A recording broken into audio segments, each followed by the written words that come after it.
Chapitre 33.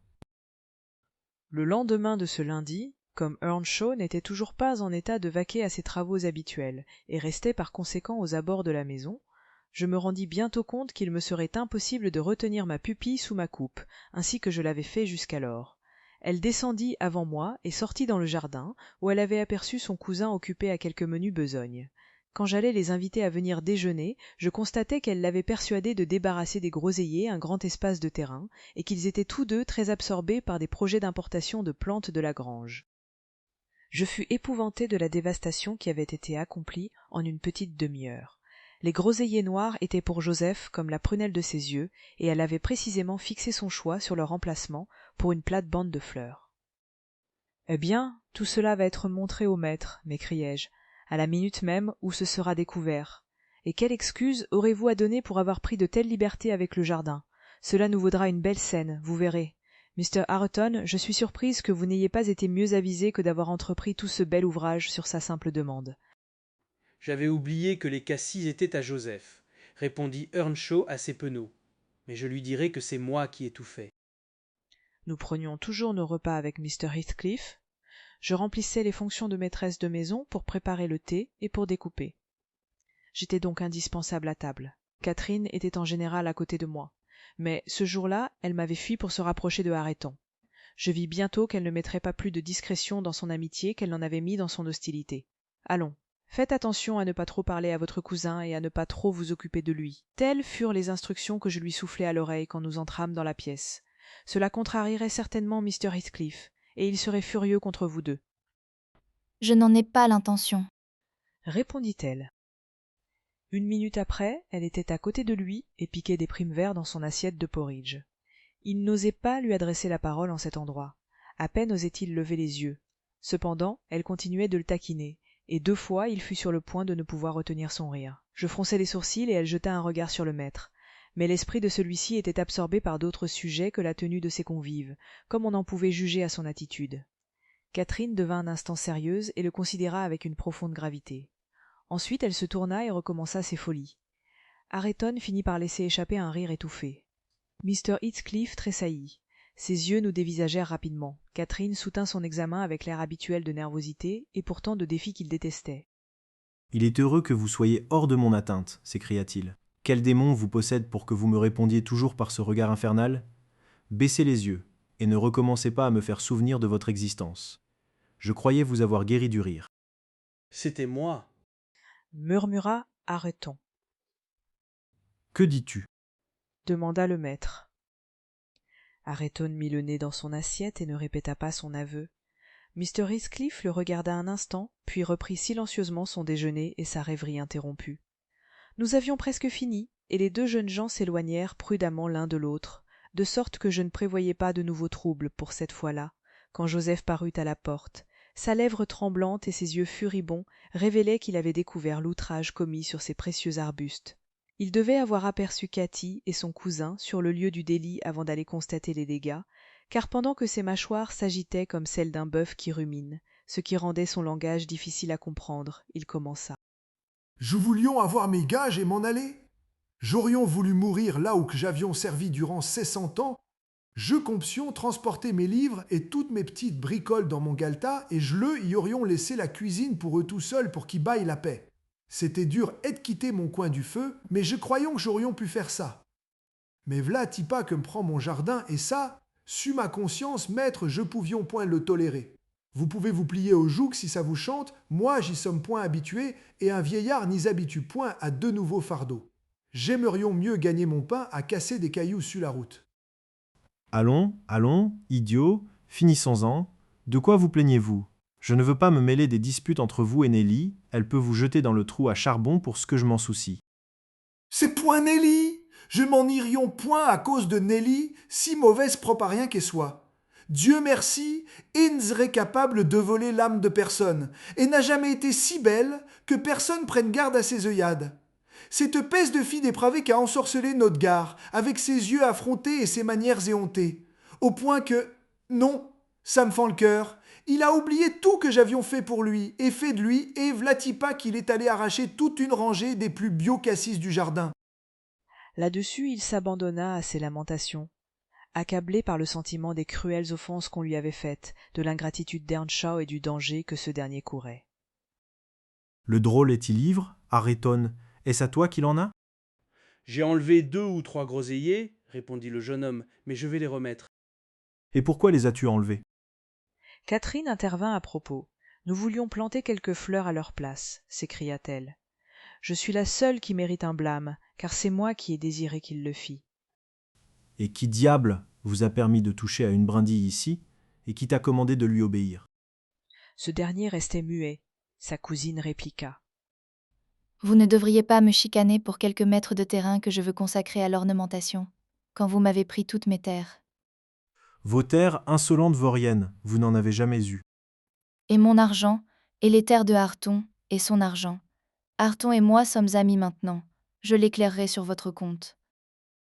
Le maître parut un moment décontenancé. Il pâlit et se leva, sans cesser de diriger sur elle un regard chargé d'une haine mortelle. « Si vous me frappez, Ayrton vous frappera, dit-elle. Vous ferez donc mieux de vous rasseoir. Si Ayrton ne vous chasse pas de cette pièce, mes coups l'enverront en enfer, tonna Heathcliff. Damnée sorcière, auriez-vous l'audace de prétendre le révolter contre moi? Qu'elle disparaisse, entends-tu? Jette-la dans la cuisine, je la tuerai, Hélène Dean, si vous la laissez reparaître devant moi. » Ayrton essaya de la persuader tout bas de partir. « Mais là dehors, cria Heathcliff avec sauvagerie. Vas-tu rester à bavarder? » Et il s'approcha pour exécuter lui-même son ordre. « Il ne vous obéira plus, méchant, et bientôt il vous détestera autant que je vous déteste. » « Chut! Chut !» murmura le jeune homme d'un ton de reproche. « Je ne veux pas vous entendre lui parler ainsi. Finissez, mais vous ne le laisserez pas me battre? Venez, alors, lui dit-il avec fermeté. Il était trop tard. Heathcliff l'avait saisi. « Maintenant, va-t'en toi, dit-il à Earnshaw. Maudite sorcière. Cette fois-ci, elle m'a provoqué à un moment où je ne pouvais le supporter. Elle s'en repentira jusqu'à la fin de ses jours. » Il tenait ses cheveux dans sa main. Ayrton essaya de les dégager, le suppliant de l'épargner pour cette fois. Les yeux noirs de Heathcliff étincelaient. Il semblait prêt à mettre Catherine en pièces, et j'allais me risquer à venir à son secours, quand tout à coup ses doigts se relâchèrent. Il abandonna sa tête pour la prendre par le bras, et la regarda fixement. Puis il lui mit la main sur les yeux, resta un moment immobile comme s'il cherchait à retrouver ses esprits, et, se tournant de nouveau vers Catherine, dit avec un calme affecté. « Il faut que vous appreniez à éviter de me mettre en colère, ou je finirai vraiment par vous tuer, un jour. Allez avec Mrs. Dean et restez avec elle. Gardez pour elle vos insolences. Quant à Ayrton Earnshaw, si je le vois vous écouter, je l'enverrai chercher son pain là où il pourra le trouver. Votre amour fera de lui un proscrit et un mendiant. Nelly, emmenez-la, et laissez-moi tous. Laissez-moi. » Je fis sortir ma jeune dame. Elle était trop heureuse de s'en être tirée à si bon compte pour résister.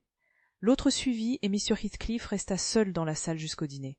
J'avais conseillé à Catherine de dîner en haut, mais dès qu'il s'aperçut que sa chaise restait vide, il m'envoya la chercher. Il ne nous adressa pas la parole, mangea fort peu, et sortit immédiatement après le repas en disant qu'il ne rentrerait pas avant le soir.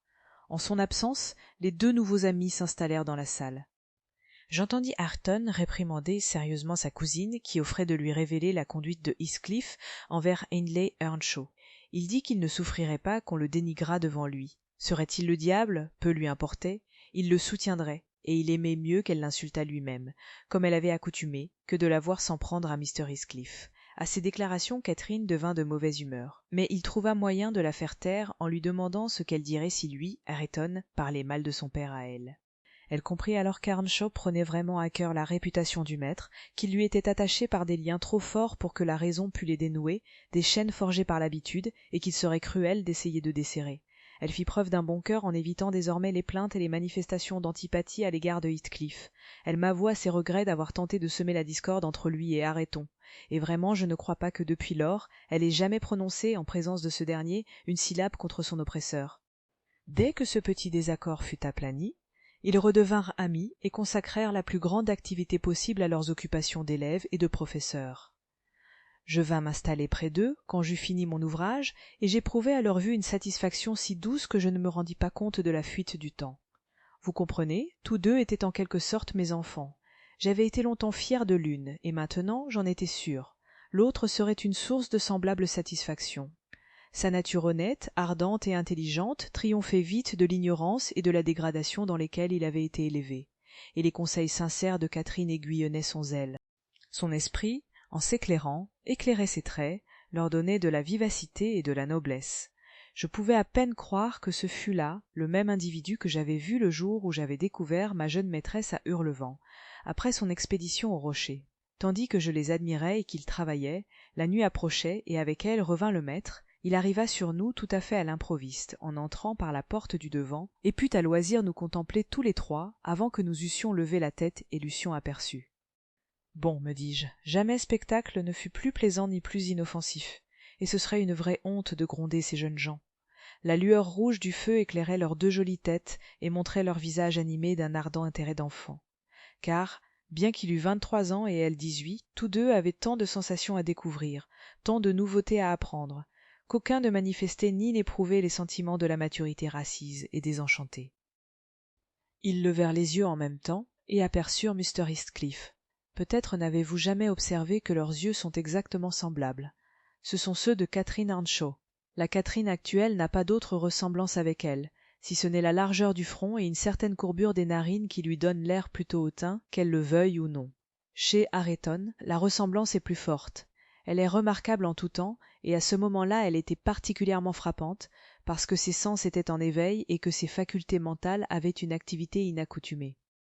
Je suppose que cette ressemblance désarma Mr. Heathcliff. Il s'avança vers le foyer en proie à une agitation manifeste, mais qui s'apaisa rapidement quand il regarda le jeune homme, ou plutôt, devrais-je dire, qui changea de caractère, car elle subsistait. Il lui prit le livre des mains, jeta un coup d'œil sur la page, où il était ouvert, puis le lui rendit sans observation. Il fit simplement signe à Catherine de s'en aller. Son compagnon ne fut pas long à la suivre, et j'allais en faire autant, quand il me dit de rester assise. « C'est une triste conclusion, n'est-ce pas ?» observa-t-il après avoir médité un moment sur la scène dont il venait d'être témoin, une absurde terminaison de mes violents efforts. Je prends des leviers et des pioches pour démolir les deux maisons, je m'exerce à devenir capable d'un travail d'Hercule, et quand tout est prêt, à pied d'œuvre, je m'aperçois que la volonté de soulever une seule ardoise de chacun des toits s'est évanouie. Mes vieux ennemis ne m'ont pas battu. Le moment précis est venu de me venger sur leurs représentants, je pourrais le faire, et nul ne pourrait m'en empêcher. Mais à quoi bon? Je n'ai cure de frapper. Je suis hors d'état de prendre la peine de lever la main. On dirait que je n'ai travaillé pendant tout ce temps que pour finir par un beau trait de magnanimité. Ce n'est pas cela du tout. J'ai perdu la faculté de jouir de leur destruction, et je suis trop paresseux pour détruire sans motif. Nelly, un étrange changement se prépare, dont l'ombre me couvre en ce moment. Je prends si peu d'intérêt à la vie journalière que c'est à peine si je pense à manger et à boire. Les deux êtres qui viennent de quitter cette chambre sont les seuls objets qui gardent pour moi une apparence matérielle distincte, et cette apparence me cause une douleur qui va jusqu'à l'angoisse. D'elle, je ne veux pas parler et je désire de n'y pas penser. Mais je souhaiterais sérieusement qu'elle fût invisible. Sa présence ne fait qu'éveiller en moi des sensations qui me rendent fou. Lui, il me trouble d'une façon différente, et pourtant, si je pouvais le faire sans paraître insensé, je voudrais ne jamais le revoir. Vous penserez peut-être que j'ai une tendance marquée à devenir insensé, ajouta-t-il en faisant un effort pour sourire, si j'essaie de vous décrire les 1000 formes d'anciens souvenirs et d'anciennes idées qu'il évoque et qu'il personnifie en soi. Mais vous ne répéterez pas ce que je vous dis, et mon esprit est si éternellement renfermé en lui-même qu'il est tentant, à la fin, de le mettre à nu devant un autre. Il y a 5 minutes, Areton me semblait une incarnation de ma jeunesse et non un être humain. Mes sentiments pour lui étaient tellement mélangés qu'il m'eût été impossible de l'aborder d'une manière raisonnable. En premier lieu, la ressemblance frappante avec Catherine le rattachait à elle d'une façon effrayante.